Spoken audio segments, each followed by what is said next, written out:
আমাদের এই বাগিশি আমরা যে কার্যক্রমগুলো পরিচালনা করি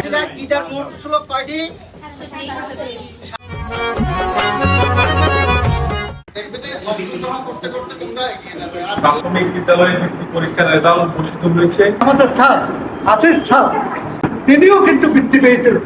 আমরা এই বাগিশিকের কার্যক্রমের জন্য কোনো সরকারি অনুদান, কোনো প্রাতিষ্ঠানিক অনুদান পাই না। এগুলো আমরা মানুষের থেকে নিয়ে করি। তো আমাদের এই সামান্যতম উপহারটা নিয়ে আপনারা একটু খুশি হবেন। আরে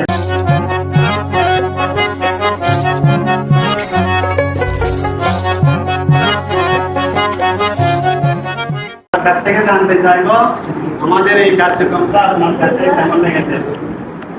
ভালো লেগেছে, করে সুন্দর। মানে সবাইকে অসংখ্য ধন্যবাদ আমার মেয়েকে এরকম পুরস্কার দেওয়ার জন্য। কতজন শূন্য ছিল বলো। সঠিক হয়েছে। উত্তর সঠিক হয়েছে।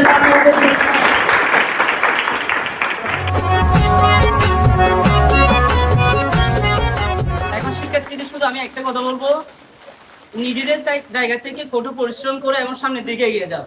এই সামগ্রীগুলো আমরা মানুষের কাছ থেকে নিয়ে করি, অনেক দাদাদের মতো দাদাদের কাছ থেকে নিয়ে করি।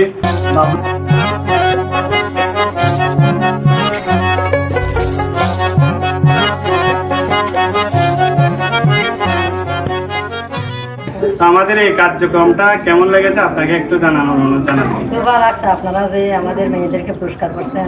এই পুরস্কার এগুলো আরো উৎসাহিত হবে, সামনে আরো এগিয়ে যাবে। এই জন্য আপনাদেরকে ধন্যবাদ। এই পুরস্কারটা পেয়ে তোমার কেমন লেগেছে একটু বলো। খুব ভালো লেগেছে। অনেক ভালো লেগেছে। সামনে শুধু তদারকি করে এতটুকু করি। এখানে গীতা লাগলে বলবেন, স্ট্যান্ড লাগলে বলবেন, হোয়াইট বোর্ড লাগলে বলবেন। আমাদের এই স্কুলগুলো আছে 16-17টি।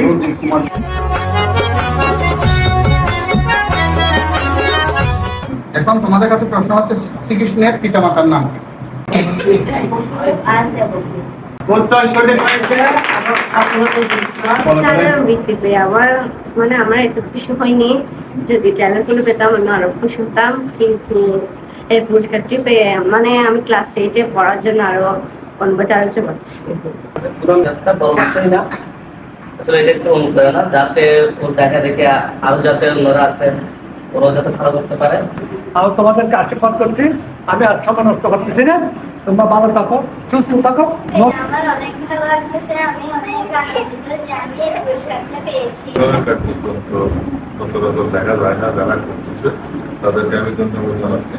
আমরা আমাদের কাঙ্ক্ষিত সেই গীতাগুলো পাস হয়ে গেছে নীলমণি কাকার মাধ্যমে। আজকে আমি খুবই আনন্দিত। ওরা মহরিপাড়া যে ওরা মনে রাখছে 1 বছর। আমি সবাইকে এখানে সবাইকে একটা গীতা দিয়েছি।